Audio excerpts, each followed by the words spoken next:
مسئلہ یہ ہے کہ آئی ایم ایف انڈورس کرے کہ پاکستان کی اکانومی سٹیبل ہے, ہم نے ان کو لون دیا تاکہ باقی کنٹریز بھی ان کو پیسے دیں. مور دین دا منی میرے خیال سے پرسیپشن ایک بہت اچھی جاتی ہے بیسس پہ. جو ہماری نیبرنگ کنٹریز ہیں جو اس وقت ہیزیٹیٹ کر رہی ہیں, وہ بھی شاید اس کے بعد جا کے تھوڑے بہت کانفیڈنس ان کے اندر بھی آ جائے اور وہ بھی شاید لون دینے کے لیے ایک کانفیڈنس ان میں ہو اور پاکستان کے ساتھ دینے کے لیے قابل ہو سکے. اس وقت پرسیپشن جو پولیٹیکل انسٹیبلٹی کی بنی ہوئی ہے, رفت صاحب آپ کی طرف میں آتا ہوا چلوں, پولیٹیکل انسٹیبلٹی کی جو پرسیپشن ہے جس کی وجہ سے آئی ایم ایف کو بھی مسئلہ ہے, جس کی وجہ سے جو لون دینے کے لیے ایلیجبل ہے پاکستان کی جو فرینڈلی کنٹریز ہیں ان کی, وہ بھی ابھی ہیزیٹیٹ کرتی کہ اس انسٹیبلٹی کے اندر تو لون دینا بہت بڑا رسک فیکٹر ہے ان کے لیے, اور اس کی جو ایک کہہ سکتے ہیں ریٹرن پالیسی بڑی بری ہوئے گی, and there is no guarantee that this country would be able to pay back as well. لیکن بات اس کو ہی ریلیٹ کریں گے کہ آئی ایم ایف جو کرنا چاہ رہا ہے, پالیسیز جو امپلیمنٹ کرنا چاہ رہا ہے, جو ایک اپنا پرسیپشن دے رہا ہے ان پالیسیز کے حوالے سے, اور جو ہمارے سیاستدان دے رہے ہیں, اس کے بیچ میں ہماری عوام تو کنفیوز ہو رہی ہے. تو ہم نے یہ اسٹیبلٹی کیسے لانی ہے, اور یہ ایک 1.1 جو 1 ارب جو ہمارے لون کی بات ہو رہی ہے, اس سے بہتری کتنی آ جائے گی اور کتنی دیر کے لیے آ جائے گی؟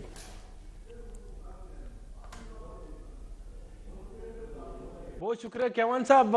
میرے خیال میں سب سے پہلے میں جو یہ آئی ایم ایف کا یہ بیان ہے تھوڑا سا میں اس پہ بات کروں گا. تو اب مجھے لگتا ہے کہ اب آئی ایم ایف جو کہ ایک پروفیشنل ادارہ ہے جس کا میرے خیال میں سیاست سے کوئی تعلق نہیں ہونا چاہیے, لیکن اب وہ بھی سیاسی ہو گیا ہے. جس طرح کی باتیں وہ اس نے کی ہے کہ ہم نہیں چاہتے ہیں کہ جو عام لوگ ہیں اس کے اوپر کوئی بوجھ پڑے, تو یہ تو ہو ہی نہیں سکتا. یہ تو جو ہے نا پاکستان کے اندر پہلی اتنے زیادہ قرضے ہم نے لیے ہوئے ہیں, اور جو نیچے لیول پہ جیسے گیس ہے, بجلی ہے, تو یہ تو سارے عام استعمال کی چیزیں ہیں, یہ تو عام عوام استعمال کرتے ہیں. تو اس میں تو وہ ضرور جو ہے نا اس میں مطلب وہ اضافہ ہوگا, وہ جو ایک مہنگائی کا وہ فلو ہوگا وہ بھی آئے گا. تو یہ اب مجھے جو ہے نا اس پہ پتہ نہیں یہ آئی ایم ایف کو اس طرح کی بات کرنے کی ضرورت کیوں محسوس ہوئی. میں ابھی اس پہ سوچ رہا ہوں کہ یہ یا تو یہ ہے کہ پاکستان کے اندر اب آج کل جو ہے نا جس طرح یہ مسلسل جو ہے نا بات ساری آئی ایم ایف کی ہو رہی ہے, پولیٹیشنز بھی کر رہے ہیں, عام لوگ بھی کر رہے ہیں, کیونکہ اکانومی کا بہت برا حال ہو گیا ہے. تو یہ جو ہے نا اس سے یہ جو ابھی لون ملا ہے تو اس سے جو جس طرح کے ہمارے چیلنجز ہیں اکانومی کے وہ تو بہت زیادہ ہے. جیسے ہم سب جانتے ہیں کہ وہ بہت زیادہ جو ہے نا بالکل نیچے چلے گئے ہیں. تو اس سے یہ ہوگا کہ ایک وقتی طور پہ کچھ جو ہماری مطلب ایک وہ ڈالر کی جو بالکل ہم بہت زیادہ نیچے جا رہے ہیں, تو اس میں تھوڑی بہت جو ہے نا مطلب وہ ایک اسٹیبلٹی کا امکان ہے کہ وہ آ جائے گی. جیسے اب کچھ جو ہے نا روپی جو ہے نا وہ کچھ استحکام کی طرف بڑھنے لگا ہے, لیکن اس میں کوئی زیادہ جو ہے نا وہ اضافہ نہیں ہوگا. تو اسی طرح یہ معاملات چلیں گے, اور یہ پھر کچھ مہینوں کے بعد سے دوبارہ سے ہمیں کوئی اور جو ہے نا لون لینا پڑے گا. اور جو آپ نے پڑوسی ممالک کی جو ہمارے دوست ممالک ہے, پڑوسی نہیں دوست ممالک ہے, تو وہ بھی جو ہے نا اب بیچارے تنگ آ گئے ہیں. وہ تو مطلب مسلسل وہ بھی یہی بات کر رہے ہیں کہ اب ہم آپ کے لیے کیا کر سکتے ہیں. اس طرح تو نہیں, اب ہماری اکانومی کو جو ہے نا ایک بہت بڑی ریویمپ کی ضرورت ہے. اب یہ جو ہے نا 1-2 بلین ڈالر کے ذریعے سے جو ہے نا یہ اسٹیبل نہیں ہوگا, اس میں بہت ٹائم لگے گا. تو اب یہ جو پڑوسی ممالک ہے یہ ہمارے لیے کب تک کریں گے؟ اب یہ جو ہے نا بات صحیح ہے, کافی ہمیں پولیٹیکل لیول پہ ریفارمز لانے کی ضرورت ہے, اکنامک لیول پہ ریفارمز لانے کی ضرورت ہے, ہمارے اداروں کے اندر کافی ریفارمز لانے کی ضرورت ہے. لیکن رفت صاحب کی ایک بات کو تھوڑا بہت آگے لیتا ہوا چلوں, وقاص صاحب آپ کی طرف میں آتا ہوا چلوں. یہ آئی ایم ایف کی جو اسٹیٹمنٹ ہے سننے کو تو کافی پولیٹیکل اس لیے لگ رہی ہے کیونکہ جو ہماری رولنگ گورنمنٹ ہے اس وقت, تو ان کو کافی مسئلے میں ڈال دیا اسٹیٹمنٹ نے, and they would need to do a lot of explaining. کافی صفائی دینی پڑے گی کہ آئی ایم ایف نے جو کہا ہے وہ تو ان کی جو ساری باتیں اس کے بالکل برعکس ہے, اور جہاں رولنگ پارٹی کے اگینسٹ یہ بات جاتی ہے اور ان کو مسئلہ پڑتا ہے, وہاں جو اپوزنگ پارٹی ہے پی ٹی آئی ان کے تو فیور میں جاتی ہے بات, اینڈ دے کین پلے اے لاٹ آن دس. تو اس حوالے سے آپ کیا کہتے ہیں, یہ جو بے شک انٹینشنلی پولیٹیکل اسٹیٹمنٹ نہیں تھی اس, لیکن پولیٹیکل پوائنٹ سکورنگ تو ہو رہی ہے یہاں فار اینڈ اگینسٹ جو جاتی ہے بات, تو اس حوالے سے آپ کیا کہتے ہیں, اس کے اوپر کتنا پلے کیا جائے گا ہمارے سیاسی فور فرنٹ پہ؟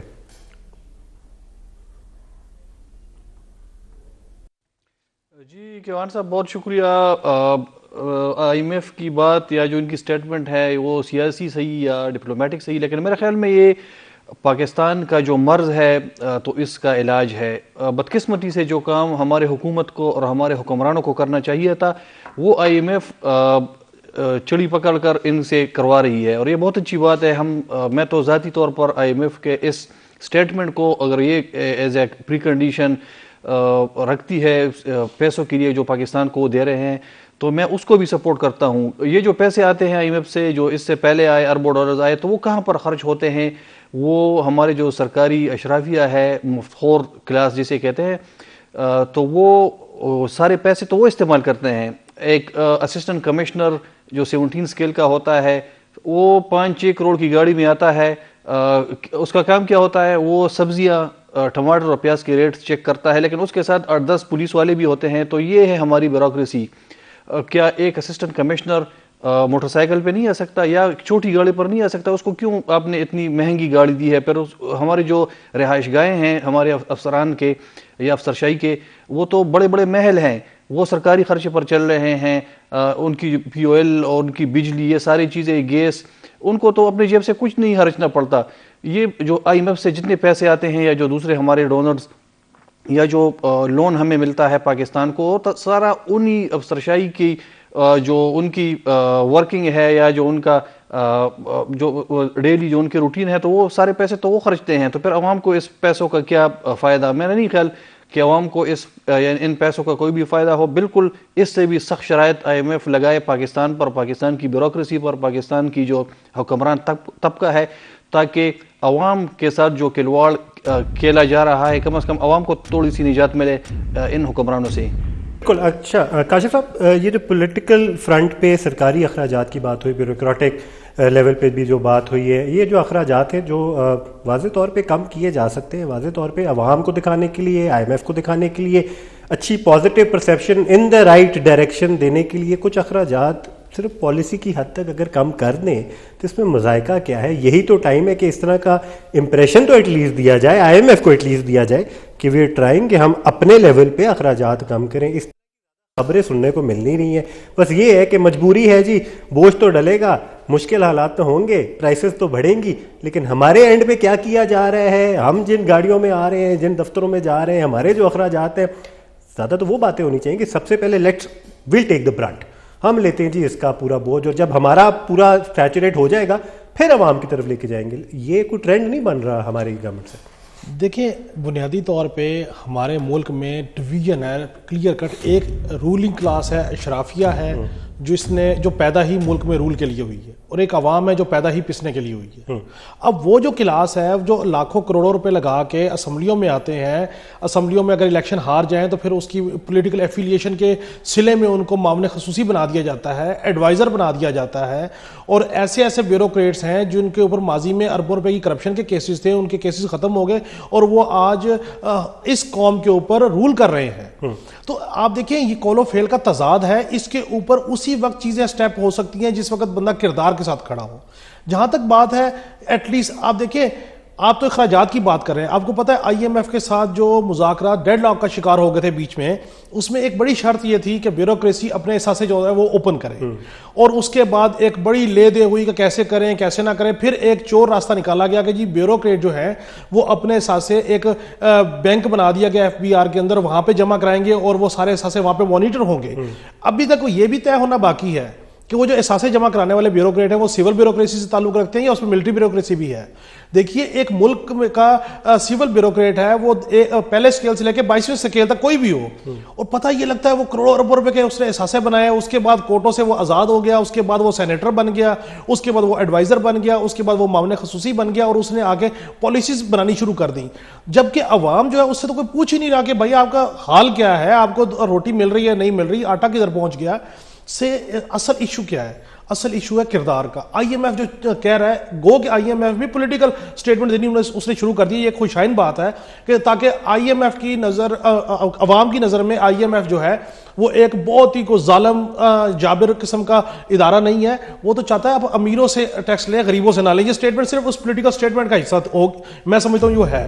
بنیادی طور پہ جو ایشو ہے وہ یہ ہے کہ آپ نے جن بیوروکریٹس کے احساس لیے، FBR میں جمع ہوئے، آپ آئیے، آپ ان احساسوں کو پبلک کیجیے. اگر پولیٹیشین پبلک کرتا ہے، یہ چیزیں پبلک کرنے کی ضرورت ہے. اس سے کانفیڈنس بلڈنگ ہوتی ہے، عوام کو تسلی ہوتی ہے کہ جو اوپر بیٹھے ہوئے ڈیسیجنز لے رہے ہیں، پالیسی میکنگ کے اوپر بیٹھے ہوئے ہیں، وہ سینسٹائز ہیں، وہ صحیح ڈیسیجنز لے رہے ہیں. ایک جملہ میں ایڈ کرتا چلوں، اس کا سب سے بڑا فائدہ کیا ہوگا؟ آج آپ ان سب کے احساس جو ہے وہ پبلک کر دیجئے، سال کے بعد پتہ لگے گا ان احساسوں میں جو اپ لفٹ ہوا یا ڈاؤن فال ہوا, خود بخود کتھاسس ہوتا چلا جائے گا, خود بخود احتساب کا عمل شروع ہوتا چلا جائے گا, اور کافی لوگ ایکسپوز بھی ہونا شروع ہو جائیں گے, فلٹرنگ ہونے شروع ہو جائے گی. لیکن بیوروکریٹ چونکہ وہ اس ملک کی مت چلا رہے ہیں, گالی پڑے گی اب دیکھنا ہے کہ گالی پڑے گی کون سا ادارہ کتنے اپنے جو ان کے ہیں سول سرونٹس ہیں, کون سا ادارہ کون سب سے زیادہ قربان کرتا ہے اپنے امپلائیز کو, یا پھر کون سب سے زیادہ قربان کرتا ہے ان کے نام دیکھ کے. کسی کی تو قربانی جائے گی ادھر, اور قربانی میں بڑا اچھا لفظ یوز کر رہا ہوں, لیکن some things got to give, تاکہ یہ چیزیں سامنے آئیں, کیونکہ جب تک یہ سامنے نہیں آئیں گے, اس پہ کلیئرٹی نہیں ہوئے گی, تو سسپیشن رہے گا, ایک شک رہے گا, کانفیڈنس نہیں آئے گا, نہ آئی ایم ایف کو آئے گا, نہ عوام کو لگے گا کہ ان کے ساتھ کوئی سچائی سے کام چل رہا ہے. اس حوالے سے ہم مزید بھی بات کریں گے خیبر ایٹ 7 میں. ایک چھوٹا سا وقفہ لینا ہے, وقفے سے واپس آتے ہیں اور پھر آگے سے کنٹینیو کرتے ہیں. Welcome back to Khyber at 7. آپ لوگ پروگرام دیکھ رہے ہیں خیبر نیوز پہ اور K2 ٹیلی ویژن پہ simultaneously. We are in discussion regarding economic situation. I M F کے حوالے سے بات کی گئی. آئی ایم ایف کی چیف نے جو اسٹیٹمنٹ دی ہے اس پہ بہت زیادہ پولیٹیکل اب گہما گہمی دوبارہ شروع ہو چکی ہے, اینڈ کس کے اگینسٹ جاتی ہے, کس کے فیور میں جاتی ہے, کون پولیٹیکل پوائنٹ اسکورنگ کرے گا اس اسٹیٹمنٹ کے بیسس پہ. اس پہ تھوڑی بہت ہم نے ڈسکشن کی ہے, لیکن اس ڈسکشن کے بیچ میں ہم نے پولیٹیکل انسٹیبلٹی کی بھی بات کی ہے, جو بہت زیادہ میٹر کرتی ہے, فیکٹر کرتی ہے ان ساری چیزوں کے حوالے سے. اینڈ پولیٹیکل اسٹیبلٹی کریٹ کرنے کے لیے الیکشنز کا نام لیا جاتا ہے. الیکشنز کی جہاں بات کی جاتی ہے تو وہاں ڈیٹ کی بات کی جاتی ہے. کانسٹیٹیوشنلی ہمیں 90 دن کے اندر بائی الیکشنز کرانے کی ضرورت ہے. آج پریزیڈنٹ صاحب نے اس کا اعلان کر دیا ہے, اپنی طرف سے آرڈر دے دیا ہے کہ کے پی کے اندر اور پنجاب کے اندر بائی الیکشنز اس ڈیٹ پہ کرائی جائیں گی. اپریل کی انہوں نے ڈیٹ دی ہے. رفت صاحب, اس سے پولیٹیکل اسٹیبلٹی ہوتی ہوئی تو نظر آئے گی, لیکن پریزیڈنٹ صاحب نے یہ اسٹیٹمنٹ دے کے اور کتنا مطلب کہ ایک پنڈورا باکس کھول دیا, اس پہ کتنی اب بحث ہوگی, کس طرح یہ مانا جائے گا, اسٹریٹ اوے اس ڈیٹ پہ عمل کیا جائے گا, یا پھر ابھی اس پہ تھوڑا بہت اور ڈرامہ ہم ایکسپیکٹ کر سکتے ہیں؟